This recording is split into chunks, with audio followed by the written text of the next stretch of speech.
So I have a question for you. When did your memory problems begin? When did your memory problem? I just think about it. When was the beginning of your memory problems? For me, it started when I was 19 years old. I was made a youth minister. I was in charge of 90 high school kids. And I just remember this crazy pastor thought I could be a youth minister at 19. And I was in charge of these 90 kids, and I was taking them to the inner city of Chicago. And in the inner city, we were going to remodel this church. And we got in buses, and we drove to Chicago. And I remember getting in and getting around and praying for that trip. And then I realized I forgot all the food for our trip. My memory problem started back then. So I took out a pad and a paper, and I said, don't forget the food. That's kind of like an important thing to remember. And you would think that would be the only time I'd ever remember, but my brother and I actually went hunting in Montana one time, and we got all the way out to where we were hunting. We got ready and got out of the car, and I pulled my gun out to put it on, and I realized I forgot the bullets. And so I wrote this next thing on my list, don't forget the bullets. And I can remember going to Spain and getting a great trip, and we got all the way to the airport, and at the airport we realized we forgot our passports in that little safe in our hotel room. And I wrote down on my little list, don't forget your passports. Now, don't look down on me. You guys are all silent like you are not anyone that has a problem. How many of you forgot your wallet somewhere? Come on. How many of you have lost your wallet? How about your keys? Come on, own that today. When did your memory problem start? Well, I want to tell you today that this is about remembering something that's so important you should never forget it. In fact, the title of the message today is Remember God. Just say it out loud, would you? Remember God. Now, that's going to be the lesson. I'm going to tell you right ahead of time. It's a simple lesson, and I'm going to ask you to repeat that a number of times. Now, there's a meaning to it even more, but I want you to get used to it. So let's say it again. What are we saying? Remember God. Awesome. That's all I'm going to ask you to do. So let's dig in. You see, this is the end of the series of 12. We went through a number of 12 chapters in the Bible. So when you look at the number 12, we went to these chapters, and I got to pick a 12, and I picked Ecclesiastes 12. Ecclesiastes 12. And here's what it says in verse 1. We're going to do the whole chapter. Here's what it says. Don't let the excitement of youth cause you to forget your Creator. Don't let the excitement of youth cause you to forget your Creator. Now, I want you to really dig into this because I want you to understand this lesson today. Again, this is about not forgetting God, right? This is about remembering God. Don't forget your Creator. But it's going to help you to know who wrote it. Ecclesiastes means preacher. So when this book is entitled The Preacher, it also has another meaning which means gathering. So in other words, this guy, whoever the writer is, got everyone together and says, I have a message for you. And chapter 12 is the culmination of his message. Now, who was this preacher? His name was Solomon. He was the king right after David. He was David's son, Solomon, who at the end of his life, this was written 5 years before he died. 5 years before he died. He's an old guy that has a message for young people. And what does it say there? It says, don't let the excitement of your youth cause you to forget your Creator.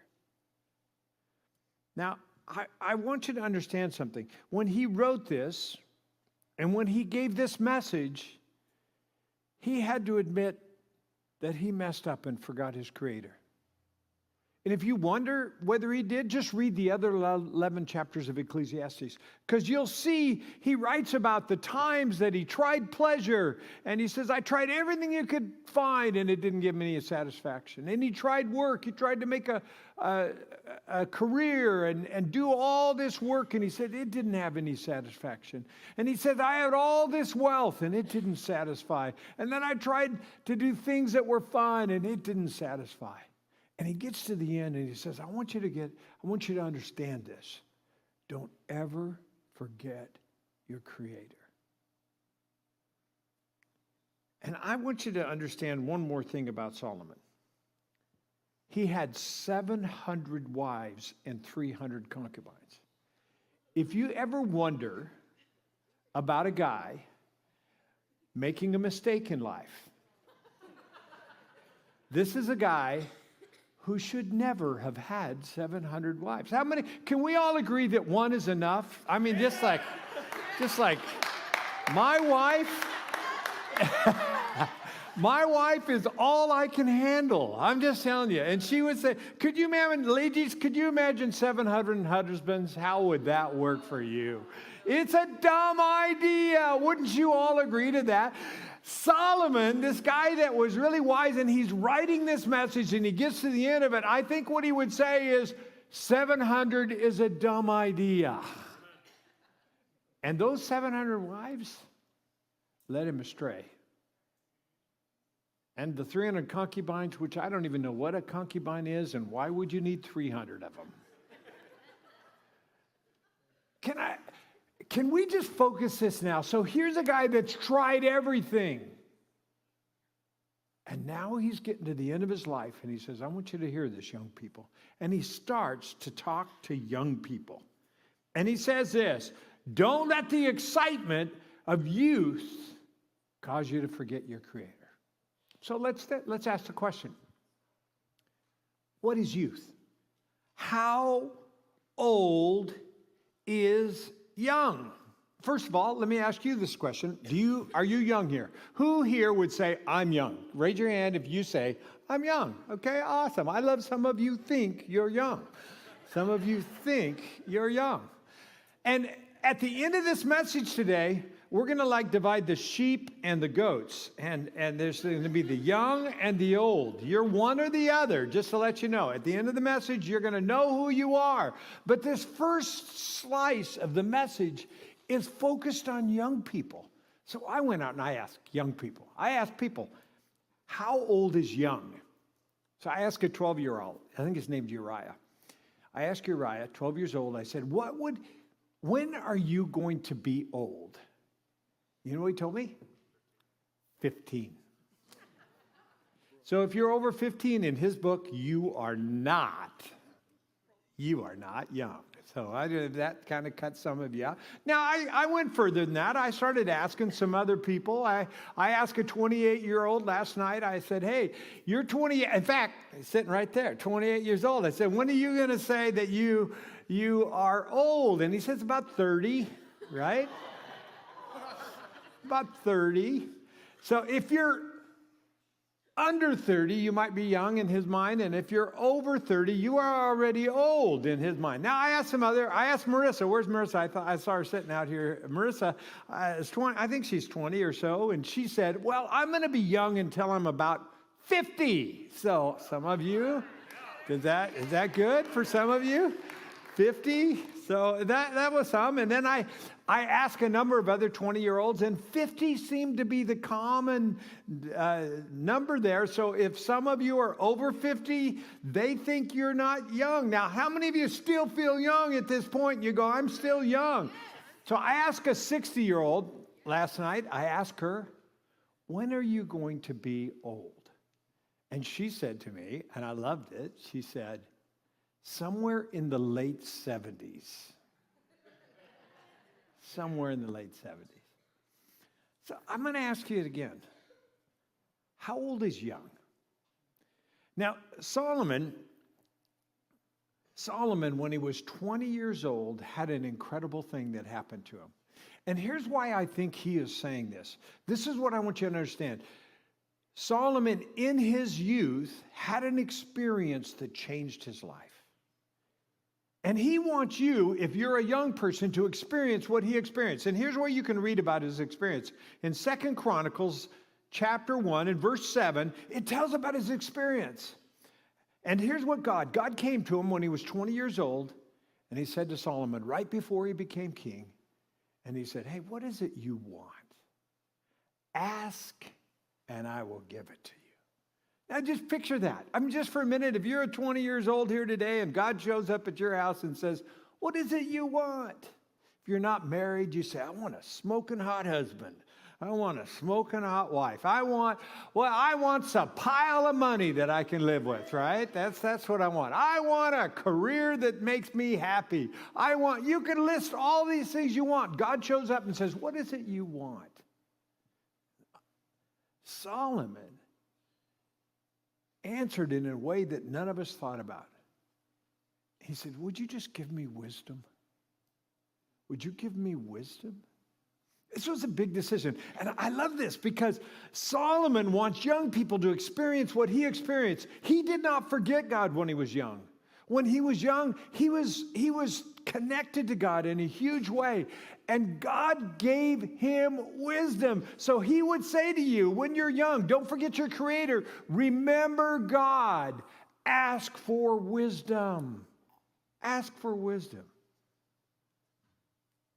So when you're thinking about who you're going to spend the rest of your life with and you go on a date, don't just go on a date. Ask for wisdom.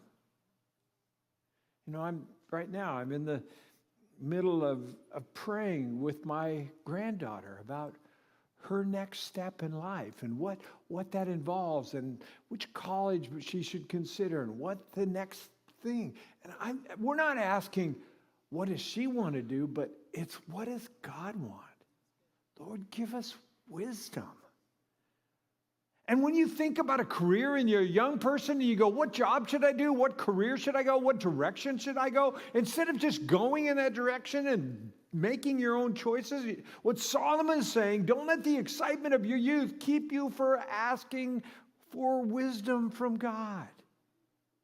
And when you're at a party and you're 20 years old and you're having fun and all these crazy things are happening at the party and someone hands you something to drink, Solomon would say, don't let the excitement of your youth make you forget your Creator.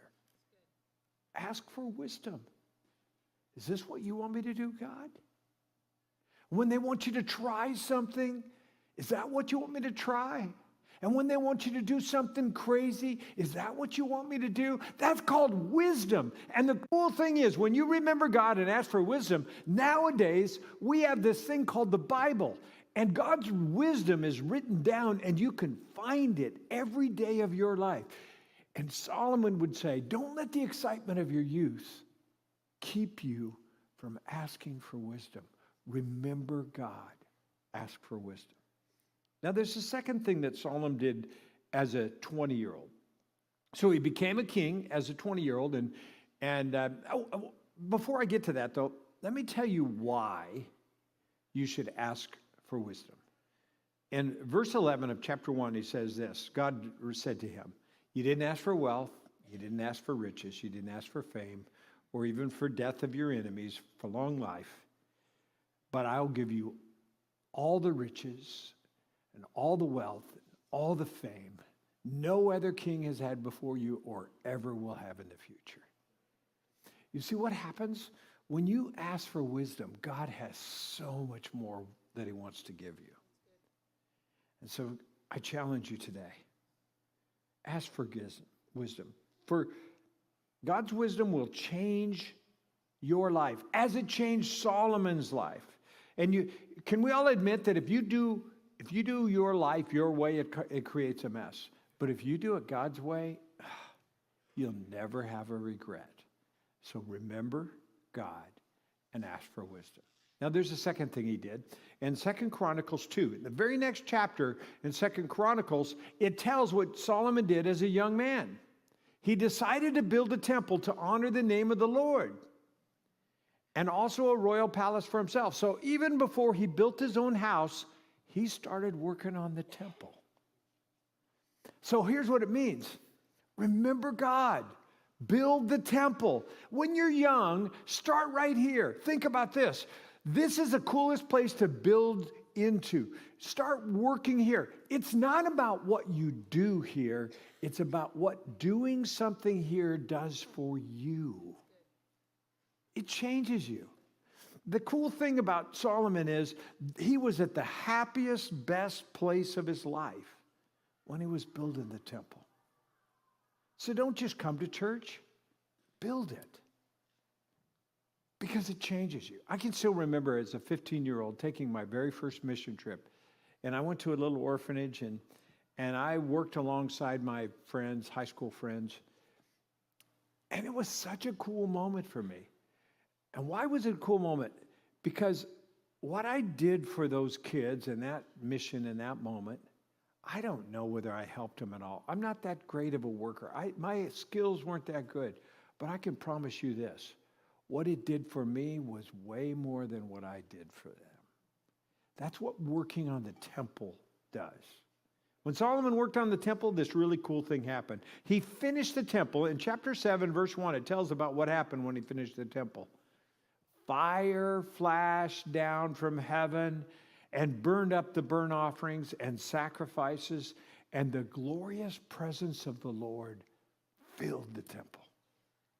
Solomon never forgot that. He saw this cool thing happen where God's presence showed up in the place that he built. Here's the good news today.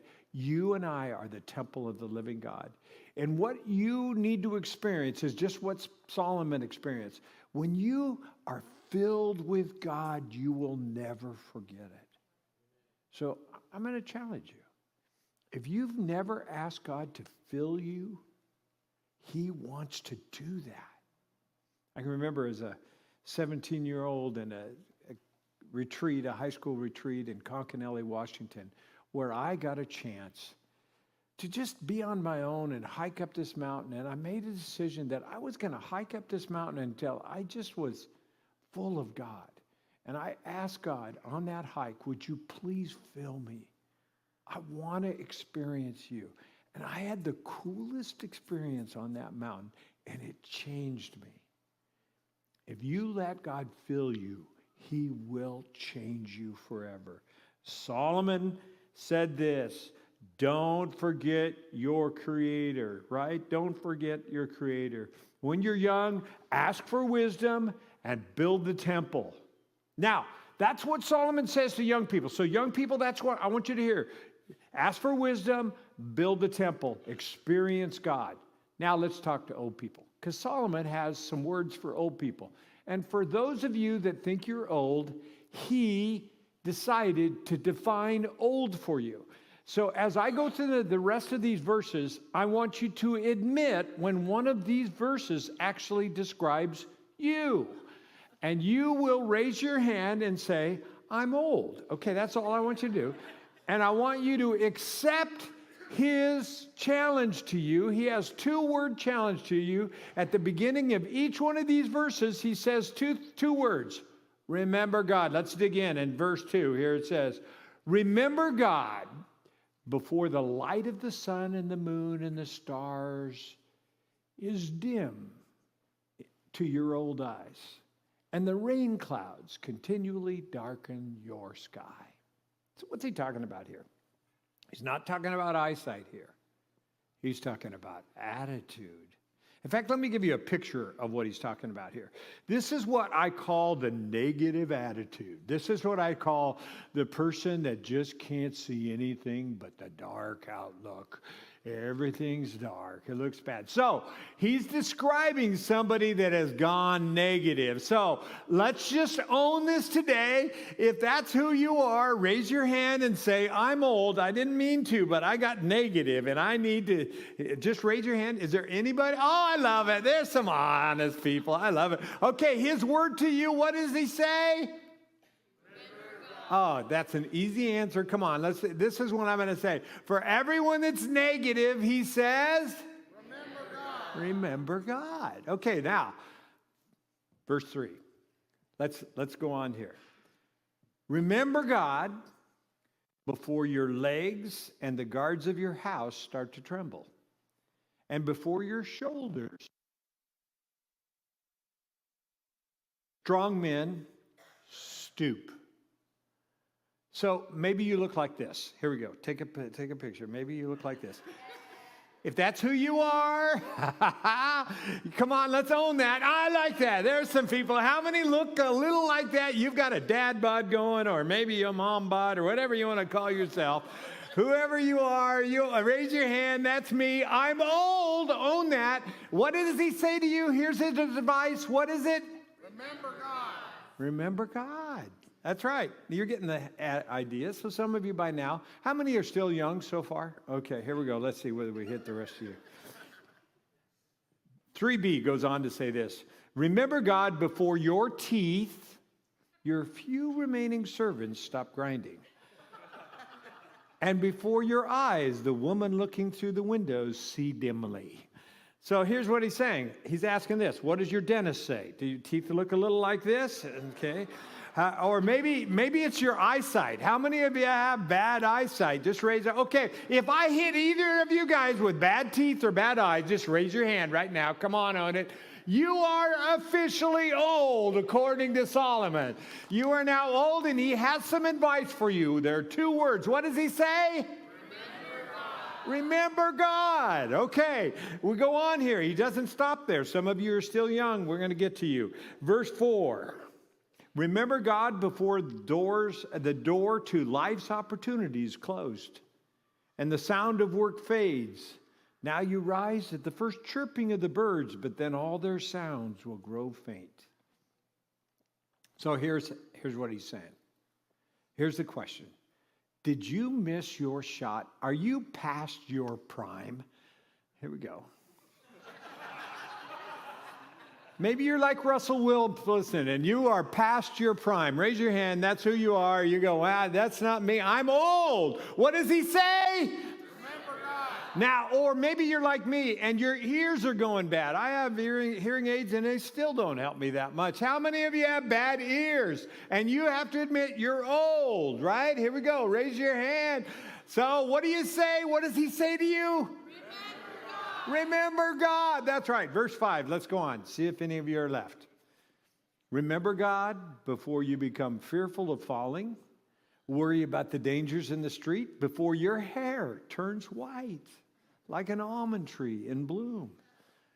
And you drag along without any energy like a dying grasshopper. And the caperberry no longer inspires sexual desire. Now, if you're a kid in here and you brought your kids in here, they ought to be in the kids group. This is an adult. We have great kids programming, so I'm sorry that you're here. But here's the question. If you're old, do you look like this? Are you a dying grasshopper? Come on, own that today. Or maybe you're having trouble with your caperberry. Here's a picture of a caperberry, which means desire. Don't raise your hand if you're having this problem, but I'm just suggesting that he has some advice for you. What are the 2 words he has for you? Remember God. He goes on in verse 6. Remember God before you near the grave, your everlasting home, when the mourners will weep at your funeral. So how do you know you got to this place? Well, you're getting some Neptune cards in the mail. And if you are getting Neptune cards in the mail, there's a pretty good chance you are old. Okay, so how many of you want to say, I'm old, I'm getting there, I'm getting old? Okay, he has some advice for you. What is it? Remember God. And he goes on, verse 6b. Yes, remember your Creator while you're young. Before the silver cords of life snap and the golden bowl is broken. Don't wait until the water jar is smashed at the spring and the pulley is broken at the well. Now, I looked at all this and I've thought about it a lot. It just apparently to me is that it means there's a plumbing problem. So it's like if you're having a plumbing problem, there's a pretty good chance you are old. And he says this, Remember God. Okay. Verse 7, then the dust will return to the earth, and the spirit will return to God who gave it. You know, I think Solomon was using humor to get our attention, but he had one simple message. Remember God. before it's too late. Solomon was 55 years old when he wrote this. He died 5 years later. He died 5 years later. His 700 wives had led him astray. They were worshiping all kinds of other gods. And we know the story of his life is that there was a season in his life he forgot God. He tried everything. He messed up bad. He was depressed. And he was really talking to himself in this. Don't forget God. It's never too late to remember God. And that's what he says to you today. Remember God. 12:13 goes on and says this. That's the whole story. Now's my final conclusion. Fear God, obey his commandments, for this is everyone's duty. At the end of your life, he's going to pass it on. He wants everyone to get it. It doesn't matter how old you are, remember God. Fear him. Follow his commandments. In verse 14, it goes on and says, why? Because God will judge us for everything we do, including every secret thing, whether good or bad. Solomon had some secrets, and so do we. Would you bow your heads just for a moment?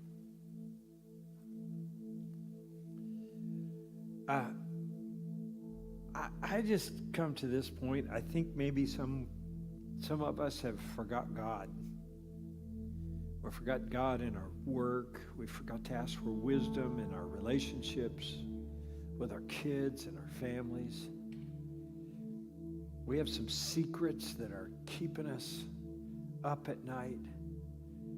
And one day we're going to stand before God and answer these secrets. Solomon said, remember God before it's too late. So I want you today to remember God. I want you to hold out your hands.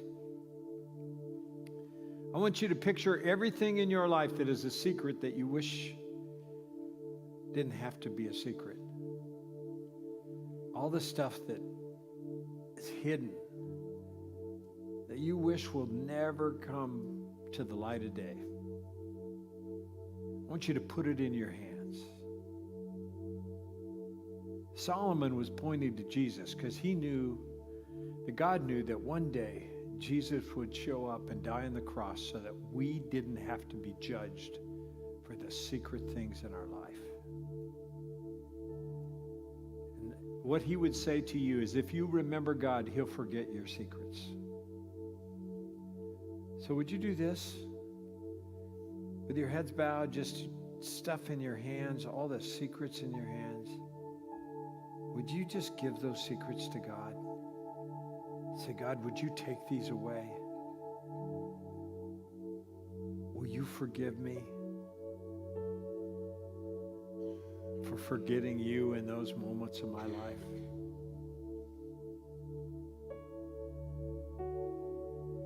I want you to hear what he has to say to you. I forgive you.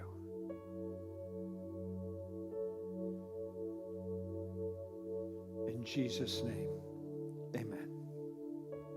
Here's the good news today. It's as simple as that. Remembering God is letting him take the junk out of our life.